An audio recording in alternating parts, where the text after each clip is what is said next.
Nagdangat sang halos sa 4 ka oras nga nagalutaw-lutaw sa baybayon nga sakop sang Basilan ang Ilonggo nga si Joderick Liar sang barangay Tipolo, Mina, Iloilo sang naglugdang ang MV Trisha Kirsten 3 sang Allison Shipping Company Incorporated. Si Liar ang nag-apprentice sa amo nga barko. Sa interview sang Bombo Radio sa lolo sini nga si Jose Pendioday, iyagin pahayag nga base sa panaysayon sang iya apo antes pa magalin sa pantalan ang barko nga ginasakyan sini nakabunggo na ini sa isa man ka barko apang wala ini ginhatagan na sang igtalupangod nga ginalantaw rason sang posibilidad sang paglugdang sang nasambit nga roro vessel. Suno kay Pendioday, apisar nalipay sila nga nakaluwas ang iya apo, hindi malikawan nga makabatyag ini sang kaluoy, ilabi na sa sitwasyon sini sang nagalugdang ang barko kag nagahulat sang rescue.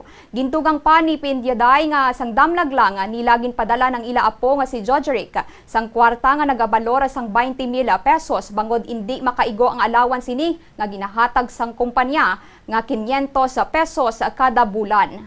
Namungga anay sa barko da, sa peso. Anong isa pag ito barko? Ay, Di siya nga siguro ay mat nakita sa nga problema siguro sa barko da, sige panaw daw kuno. Uri amor to na tabo nga. Kang kagahon, ay naman kita, ang diskubre. ano ang barko ni bago pa niya? Ano man? Daan do kamar ng barko daw kuno. Ah, Sampai nakadaan ng barko kuno. ay, see. Okay. Pero dugay na sa gaano? Inter-island, dyan sa Kaida? Mga kuan ni mga 7, 8 ron. Ito walo?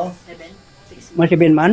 Di siya tuig na tapos na rin may kapasari ka man sa kairan pag naog naman sa kairan. Ay, see. So, dug apprentice gali? Apprentice. Oo. Hindi railan mo naman. Uy, 5 katos yun doon. Alawan na kanabulang. Napadaraan pa naman pirmi mo. So, kamo na support-support sa tanggal gang pala na. Kaduga starting pa lang, ano? May kwarta ka dito nga pinadara na mga 20,000 ay kung na wag ito na yung kaso, wag ito gamiton, wag ito, wag ito 20,000.